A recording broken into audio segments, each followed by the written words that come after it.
Զգուշացումները դառնում են իրականություն։ Հիշում եք, թե նախընտրական շրջանում ինչքան ենք զգուշացնում 300,000 ադրբեջանցիների Հայաստան բերելու ծրագրի մասին։ Շատերը այդ ժամանակ չէին հավատում, բայց այսօր այդ ծրագիրը մեր արջի առաջ Օրդուբադում, Մեղրիից քիչ այն կողմ, կյանքի է կոչվում վերադարձ դեպի Արևմտյան Ադրբեջան խորագրով կոնգրեսի շրջանակներում։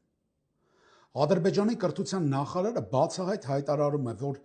Արևմտյան Ադրբեջանի թեման դարձել է իրենց ռազմավարական գործունեության ուղղությունը։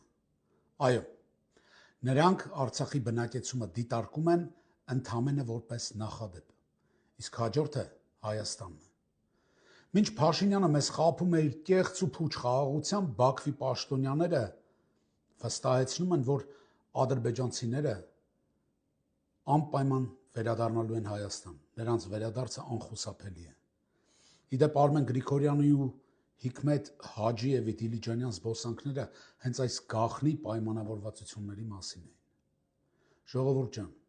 սա հերթական թակարդն է խաղաղության անվան տակ։ Սա Հայաստանը կլանելու եւ մասնատելու ծրագիր է,